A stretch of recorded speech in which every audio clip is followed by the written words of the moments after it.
So mga kamamay, pag-usapan naman natin ngayon ang mga bagay na po pwede mong gawin upang lumabas ang takot ng isang lalaki na mawala ka sa buhay niya. Yung tipong halos maaligaga ang isang lalaki na parang okay, maisip niya na baka mawala tong babae na to sa buhay ko. Na baka mamaya iwanan ako nito. Na baka mamaya baka makakita to at ipagpalit ako. So gusto nating ilagay muli sa isipan ng isang lalaki yan. At ang tanong, paano natin ito muling magagawa? So ngayon sa video natin na to, muli nating pag-uusapan at ibabahagi ko sa inyo ang mga bagay na dapat nyo pong gawin upang lumabas ang takot muli ng isang lalaki na mawala ka sa buhay niya.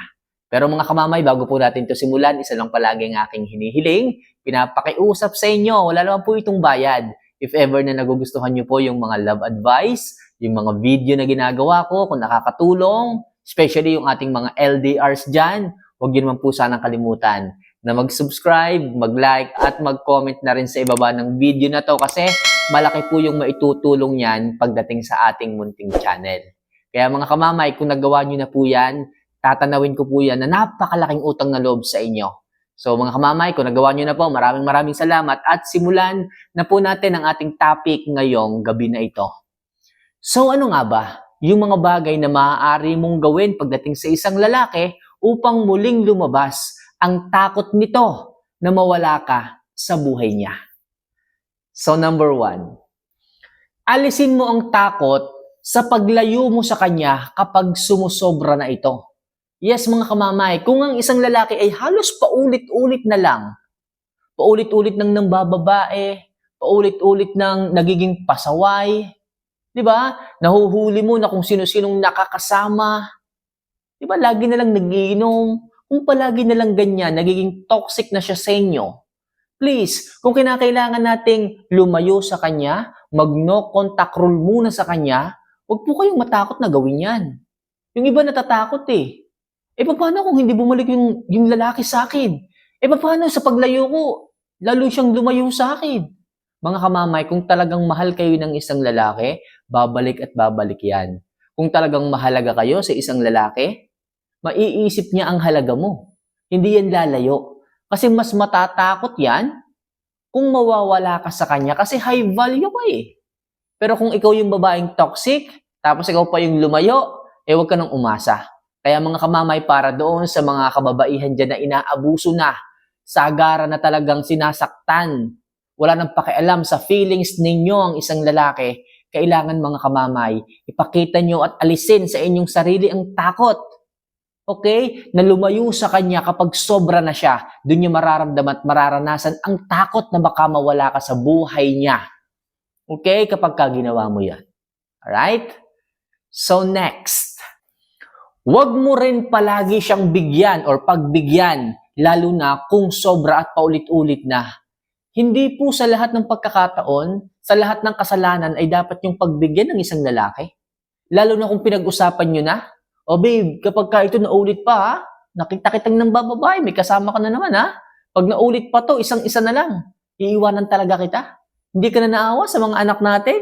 Lagi na lang ganyan ang problema natin. Mga kamamay, kung inuulit-ulit niyang ganun, halos parang hindi niya na iniisip yung mga sinabi mo. O tipong parang hindi na siya nanghihinayang kung ano man ang mangyari sa inyong relasyon. Dapat mga kamamay, tinuturuan niyo ng leksyon. Mga kamamay, magising kayo. Hindi dapat palaging puso ang pairalin.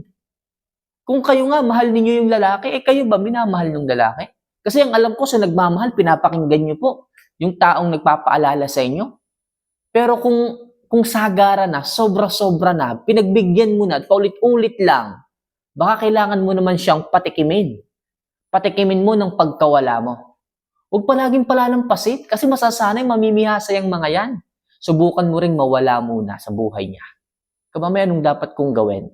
Subukan mong mag-no contact rule muna. Huwag ka munang magparamdam ng 1 linggo. Umalis ka muna sa bahay, lumayo ka, isama mo mga anak mo.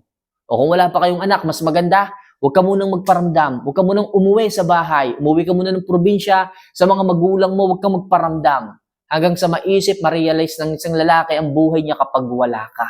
Talagang mahihirapan ng lalaki kapag bigla kang lumayo. Kasi nasanay siya, nakasama ka.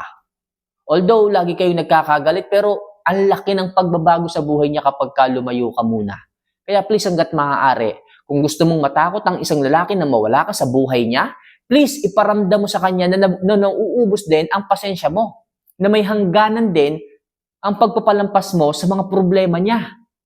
Okay, napupuno ka rin. Sabi nga nila, kahit gano'ng kaliit ang patak ng tulo ng tubig sa gripo, darating ang panahon na napupuno rin ito. Kaya please mga kamama, ipakita nyo rin sa kanila yan. Na napupuno rin kayo, mag-contact rule kayo kung kinakailangan. At sa ganyang paraan mga kamamay, ewan ko na lang kung hindi pa madala ang isang lalaki. Alright? So next, pakiusap lang, huwag mo siyang gawing sentro ng mundo mo. Hindi matatakot ang isang lalaki na mawala ka sa buhay niya kung masasanay ka na siya yung gagawin mong sentro ng buhay mo. Yung tipong nakadepende ka ng saya pagdating sa kanya. Yung tipong pag nag-away kayo, talagang hahabol ka ng hahabol. Kasi nga, siya na yung naging mundo mo eh. Hindi mo na siya kayang mawala. Nalaso na ang utak mo. Na tipong pag nagloko yung lalaki, tatanggapin mo na lang ng tatanggapin. At hindi naman tama yun. Kaya please mga kamamay, humanap ka ng iba't ibang source of happiness. Nandyan ang mga magulang mo, nandyan ang mga mahal mo sa buhay, ang mga kaibigan mo, pwede mo silang lapitan. Sa mga panahong nag-aaway kayo, please, huwag mong sarilinin. Nandyan ang mga mahal mo sa buhay, handayang makinig. At syempre, huwag ka rin masanay na kapag masaya kayo ng partner mo, siya na lang palagi ang binibigyan mo ng oras. Paminsan-minsan, umuwi ka rin muna sa inyo. Kamustahin mo mga magulang mo, ang mga kaibigan mo, gumala din kayo paminsan-minsan, magpapaalam ka naman syempre. Para sa ganon, hindi ka nag-iisa. Sa mga panahon na dumating kayong nag-aaway, sa mga panahon na dumating na hindi kayo nagkakaintindihan, maaari mo silang takbuhan. At kapag nakita ng isang lalaki na meron ka palang saya sa labas ng inyong relasyon, doon siya matatakot. Doon siya matatakot na palagi kang awayin. Kasi nga possible, magkaroon ng dahilan para layuan mo siya. Kasi nga hindi ka matatakot na lumayo kasi marami kang mga kaibigan na magpapasaya sa iyo. Kumpara dati na nakadepende ka sa kanya, na tipong pag inaway ka niya, na kapag gumawa siya ng kasalanan, no choice, kundi ang suyuin ka. Siya na yung gumawa ng kasalanan ikaw pa yung manunuyo kasi nga, nakadepende ka ng saya sa kanya eh. Siya yung naging sentro ng mundo mo. Kaya hindi sa lahat ng pagkakataon, tama na gawin mo siyang sentro ng mundo mo. Okay, maliwanag tayo kamamay dyan iwasan nyo yan. So next, palaging unahin mo ang sarili mo at mag-ayos. Yes, mga kamamay. Kasi po, kung kabaliktaran nito ang ating iisipin, hindi kayo nag-aayos, nagiging losyang kayo. Yan po ang isang nagiging dahilan kung bakit ang isang lalaki ay lumalayo. Hindi nang hihinayang na iwanan ka. Hindi nang hihinayang na ipagpalit ka. At higit sa lahat, hindi natatakot na mawala ka sa buhay niya. Kasi nga, wala kang value, low value ka eh. Nagpapabaya ka. Pero, kung mas mag-i-improve ka, magpapasexy ka, magpapaganda ka, sigurado ako mga kamamay, lalabas muli ang takot ng isang lalaki na baka maagaw ka ng iba. Kasi nga, nagpapabaya siya masyado. Hindi kanya pababayaan kapag nakikita kanyang high value. Hindi siya talaga makakatulog at kukurap. Okay, sa bawat sandali na nakikita kanyang maganda, mabango, kaakit-akit, nakakahalina. Kaya please, mga kamamay, alagaan niyo ang sarili ninyo. Mag-ayos at magpaganda kasi walang ibang gagawa niyan para sa inyo. Okay? Makakatulong yan mga kamamay para matakot muli ang isang lalaki at mangamba na baka mamaya mawala ka, maagaw ka ng iba kapag nagpapaganda ka. Ang dami kong kilala dyan. Kahit 40 na, kahit 50 na, may asim pa. Okay? Wag lang puro asim na literal Gusto ko yung asim na talagang sumisipa pa talaga ang asim. Maayos, makinis, magandang itsura, nagpupulbo, naliligo madalas, minsan nagpapariband pa. Gawin nyo yan mga kamamay. Minsan lang tayo mabubuhay sa mundong ibabaw. Isagad nyo na ang pagbibigay ng oras, pagpapahalaga sa inyong sarili kasi makakatulong din po yan para sa ganon lumabas ang takot ng isang lalaki na maghanap siya ng iba o mawala ka sa buhay niya. Okay? And last, huwag mong sanayin ang sarili mo na maging martir pagdating sa kanya. Opo mga kamamay. Kailanman ang pagiging martir ay hindi makakatulong pagdating sa isang relasyon. Pagdating sa iyong sarili, hindi rin yan makakatulong. Ang pagiging martir ay hinahayaan mong sarili mo na kahit abusuhin ka at saktan ay okay lamang kasi nga, dahil sa pagmamahal mo sa kanya, ginagawa mong maging martir. Which is kalaunan kapag ka nasanay ang isang lalaki na maging martir ka pagdating sa kanya, ay mas tumitindi ang paggawa niya ng kasalanan sa inyo. Na tipong kahit na masaktan ka, na tipong kahit na hindi mo na kaya yung sakit, dire-diretso pa rin siya, kasi walang mawawala sa kanya eh. Hindi mo naman kayang lumayo. Hindi mo naman kayang ipagpalit siya. Wala naman sa bokabularyo mo ang maghanap ng iba. Kasi nga masyado kang hulog na hulog sa lalaki, masyado kang naghahabol sa lalaki, masyado kang martir sa lalaking iyan, ewan ko ba kung anong nakita mo dyan. Okay?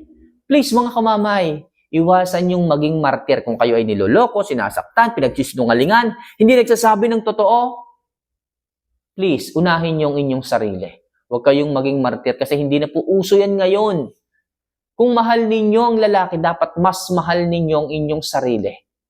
Di ba? Kung sino yung nananakit sa inyo, dapat protektahan ninyo. Okay? Ang ibig sabihin, dapat protektahan ninyo ang sarili ninyo doon sa nananakit na yan sa inyo.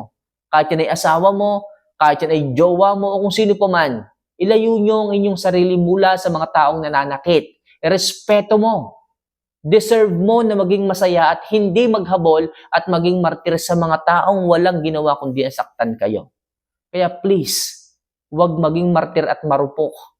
Kasi hindi matatakot ang isang lalaki na mawala ka sa buhay niya. Baka nga maging masaya pa yung mga lalaki na yan eh. Di ba? Kung mahal kayo ng isang lalaki, hindi kayo hahayaan ng mga yan na umiyak. Hindi kayo hahayaan ng mga yan na maghabol. Kasi at the first place, alam nila kung ano yung mga bagay na makapagpapasakit sa inyo, alam nila yung mga bagay na makapagbibigay ng lungkot sa inyo, at iiwasan po nila yon at the first place. Kaya hanggat maaari mga kamamay, sa mga panahon na sinasaktan kayo ng isang lalaki, huwag kayong maging martir. Iparamdam ninyo na nasasaktan kayo at willing kayong lumayo. Willing kayong mang-iwan kapag dinire-diretso niya ang mga gawain ito sa inyo. So mga kamamay, sana makatulong ang ilang mga love advice na ito sa inyong mga buhay pag-ibig at sana imagising na kayo sa katotohanan na dito sa mundong ito, kapag hindi ka nag-isip pagdating sa mundo ng pag-ibig, talo ka. So see you for our next vlog. Mahal ko po kayo. Paalam.